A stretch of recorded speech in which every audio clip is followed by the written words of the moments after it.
तो इस पार्ट की शुरुआत में सीनियर मंकी पोयो से कहते हैं कि 100 मिलियन साल पहले तुम ही थी जिसने मेरे स्टूडेंट का केस इन्वेस्टिगेट किया था। पर तुमने अपनी इन्वेस्टिगेशन रिपोर्ट में इस जगह के बारे में कोई बात मेंशन नहीं करी थी। लगता है तुमने जानबूझकर ये सब किया था ताकि तुम सच छुपा सको, और हो सकता है तुमने ही मेरे स्टूडेंट को मारा हो। ये सुन के पोयो हंसने लगती है और बोलती है कि लगता है तुमने मुझे मारने का मन बना लिया है, लेकिन कंपनी के कानून के अकॉर्डिंग तुम मुझे मार नहीं सकते। साथ ही पोयू मंकी सीनियर पर इल्जाम लगाने लगती है कि तुम्हारी और इस कंपनी की वजह से मेरी बहन मारी गई थी, जो कि तुम्हारी लवर भी थी। ये सुन के मैक्स बबाता से पूछता है कि क्या पोयू ये सब बकवास कर रही है या इसकी बातों में कुछ सच भी है। इस पे बबाता रिसर्च करते हुए मैक्स को बताती है कि कई सालों पहले ह्यूमंस और डीमंस के बीच में एक भयंकर लड़ाई हुई थी, और बुक्स के अकॉर्डिंग ह्यूमन क्लैन की एक इमोर्टल लेवल कल्टीवेटर ने अपनी जान पर खेलकर ह्यूमंस को बचाया था। तो हो सकता है कि ये इमोर्टल लेवल कल्टीवेटर और कोई नहीं बल्कि पोयू की बहन हो, और पोयू सच बोल रही हो।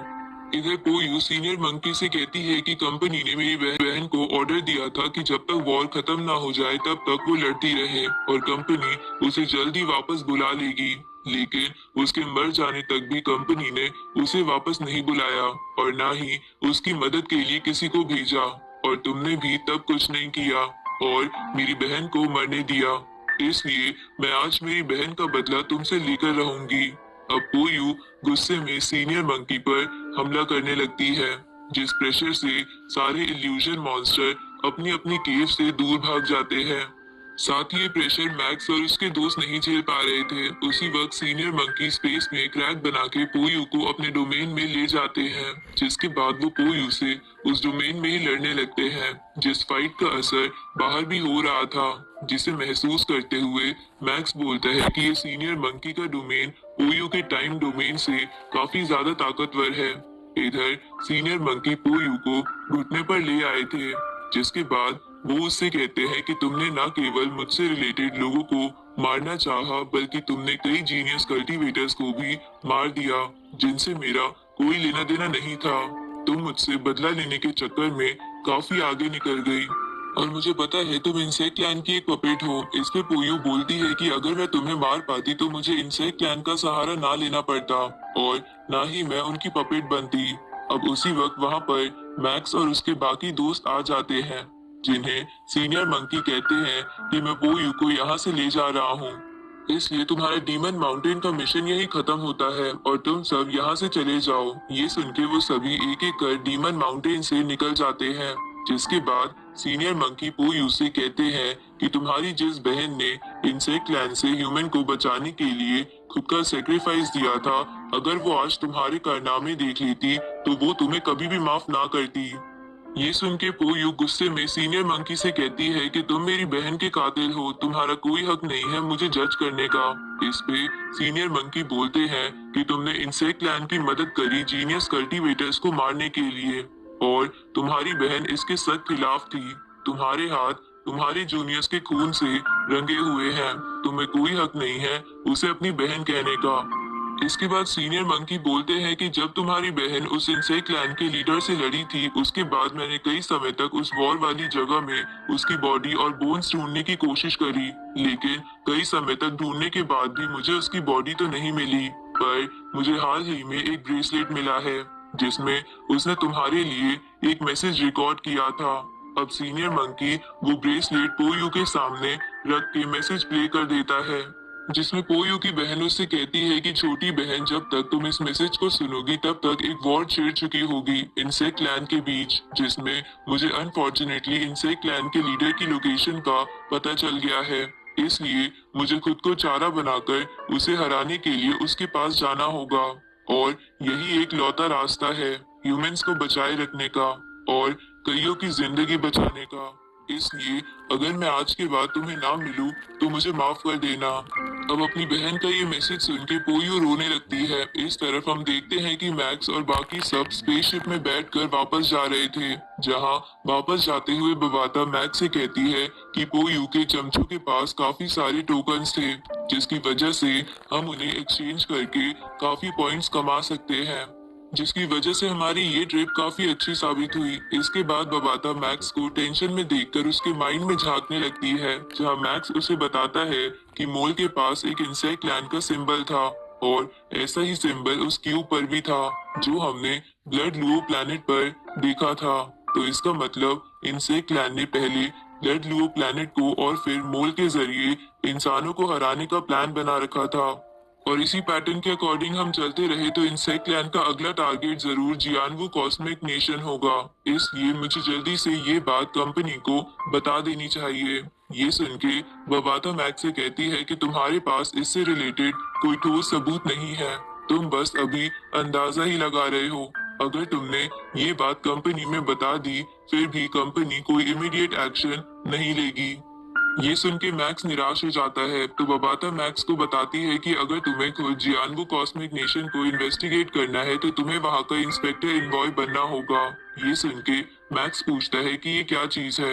इस पे बबाता बताती है कि वर्चुअल यूनिवर्स कंपनी ने हर एक कॉस्मिक नेशन में अपना एक इंस्पेक्टर इनवॉय एस्टेब्लिश कर रखा है जो उस कॉस्मिक नेशन में हर चीज को मॉनिटर और इन्वेस्टिगेट करता है। ये सुन के मैक्स कहता है कि वो बनने के लिए क्या कंडीशन है। इस तरफ हम मास्टर जियो जियान को देखते हैं जिनके पास वो सीनियर मंकी और वो असिस्टेंट खड़ी थी। अब मास्टर जियो जियान बोलते हैं कि ब्लड ब्लू प्लैनेट और मोल सीक्रेटली इंसेक्ट लैंड के लिए काम कर रहे थे, लेकिन मैं ये बात जानकर हैरान हूँ कि पो यू भी उनके साथ मिली हुई थी। ये सुन के सीनियर मंकी बोलते हैं कि अभी भी पता नहीं हमारे ह्यूमन क्लैन में कितने ही इंसेक्ट क्लैन के स्पाई छुपे हो। इस पे वो असिस्टेंट कहती है कि मोल तो मारा गया और वो यू इंसेक्ट क्लैन से इन्फ्लुएंस्ड है, इसलिए वो अपना मुंह नहीं खोलेगी। जिसकी वजह से फिलहाल तो ये पता लगाना मुश्किल होगा कि और कौन कौन स्पाई है। ये सुन के मास्टर जियो जियान बोलते हैं कि इंसेक्ट क्लैन से बचने के लिए हमें ना केवल ये पता लगाना होगा कि जासूस कौन है, बल्कि हमें इसका भी ध्यान रखना होगा कि हमारे पास इंसेक्ट क्लैन से लड़ने के लिए अच्छे योद्धा हो। इसलिए उस कंपटीशन को फिर से चालू कर दो जो बोलन के गुम हो जाने के कारण बंद हो गया था। इस तरफ बबाता मैक्स को बताती है कि वो इंस्पेक्टर इनवॉय बनने के लिए तुम्हें वो कंपटीशन जीतना होगा। जिसके दौरान बोलन अचानक से गायब हो गया था। साथ ही इसकी एक और कंडीशन है कि तुम्हें अपनी ह्यूमन बॉडी से डोमेन मास्टर लेवल पर पहुंचना होगा जो धीरे धीरे अचीव होगा, लेकिन सबसे पहले तुम्हें उस कंपटीशन पर ध्यान देना होगा क्योंकि मोल की डेथ के बाद अब इस कंपटीशन को फिर से डिजाइन किया जाएगा जहां पहले राउंड में 6 कल्टीवेटर दो दो की पेयर में एक दूसरे का सामना करेंगे, जिसके बाद जीतने वाले 3 कल्टीवेटर एक दूसरे का सामना करेंगे और जो भी उनमें फर्स्ट आएगा वही इस कंपटीशन का विनर होगा। ये सुन के मैक्स बोलन के पास जाता है और उससे कहता है कि लगता है तुमसे लड़ने के लिए मुझे सेकेंड राउंड तक का वेट करना होगा क्योंकि फर्स्ट राउंड में हम अलग अलग लोगों से लड़ रहे हैं। ये सुन के बोलन कहता है कि अगर हम सेकेंड राउंड में ना मिले तो इसका मतलब होगा कि हमारी स्ट्रेंथ में काफी ज्यादा गैप आ गया है, लेकिन अगर हमें फिर से लड़ने का मौका मिला तो वो मैच काफी इंटरेस्टिंग होगा। अब बोलन ये कहते हुए वहां से चला जाता है कि मुझसे लड़ने से पहले एलिमिनेट मत हो जाना। आगे धीरे धीरे सारे मैचेस हो जाते हैं और अब मैक्स और बोलन का मैच आता है जिसके लिए सभी लोग एक्साइटेड थे। साथ ही ये मैच लाइव मैक्स की फैमिली भी देख रही थी। इधर एरिना में मैक्स अपने गॉडली आर्मामेंट के साथ आ जाता है, जिसके बाद बोलन स्पेस में क्रैक बनाकर वहां एंट्री लेता है, जिसे वापस देखकर सभी ऑडियंस काफी खुश हो जाती है। इधर असिस्टेंट मास्टर जियो जियान से कहती है कि मुझे लगा नहीं था कि इतने दिनों के बाद फिर से यही दोनों फाइनल्स में पहुंच जाएंगे। तभी मास्टर जियो जियान बोलते हैं कि मैक्स और बोलन की ये फाइट ना केवल इस कंपटीशन का विजेता घोषित करेगी बल्कि ये भी बताएगी कि इस जनरेशन का सबसे ताकतवर ह्यूमन वॉरियर कौन है। अब मैच स्टार्ट हो जाता है जहां बोलन शुरू में ही एग्रेसिव होते हुए मैक्स पर लगातार हमले करने लगता है, जिससे बचने के लिए मैक्स अपने गॉडली आर्मामेंट का इस्तेमाल कर रहा था। ये देखकर वो असिस्टेंट सीनियर मंकी से कहती है कि इस लेवल पर एक स्पिरिचुअल मास्टर की स्ट्रेंथ 100 होती है, लेकिन मैक्स की स्ट्रेंथ 300 है। लगता है मैक्स ने डीमन माउंटेन पर काफी ज्यादा प्रोग्रेस की है। इस पे सीनियर मंकी कहते हैं कि भले ही मैक्स पहले से ताकतवर हो गया है, पर बोलन भी बिल्कुल कम नहीं है, वो मैक्स को बराबर की टक्कर दे रहा है। इधर मैक्स अपनी गॉडली आर्मामेंट की स्वॉर्ड बना के बोलन पर वार करता है, लेकिन बोलन उसे अपने वेपन से रोककर मैक्स से क्लोज रेंज फाइट करने लगता है। लेकिन तभी मैक्स बोलन का वो वेपन नीचे गिरवा देता है, जिसकी वजह से वो दोनों अब हाथों से ही फाइट कर रहे थे। तभी बोलन मैक्स को दूर फेंककर अपना वेपन फिर से उठा लेता है, तो मैक्स भी अपनी स्पेशल पावर से गॉडली आर्मामेंट को लेकर बोलन के वेपन पर वार करता है। तभी वो असिस्टेंट मैक्स को देखकर बोलती है कि मैक्स की तो स्पिरिचुअल पावर भी पहले से बढ़ गई है। इधर मैक्स मौका पाकर अपनी दूसरी स्वॉर्ड निकालकर बोलन को हरा देता है, जहां ये मुकाबला जीतते ही ऑडियंस उसके लिए पागल हो जाती है।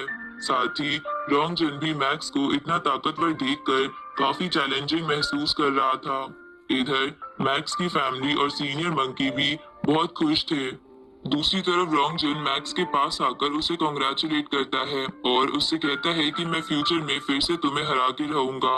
अब मैक्स कंपटीशन जीतने के बाद अपने मन में बोलता है कि अब मैंने ये कंपटीशन तो जीत लिया है, तो अब बस मुझे इंस्पेक्टर इनवॉय बनने के लिए डोमेन मास्टर लेवल पर पहुंचना है। अब मैक्स के ये बोलते ही ये पार्ट यही खत्म होता है।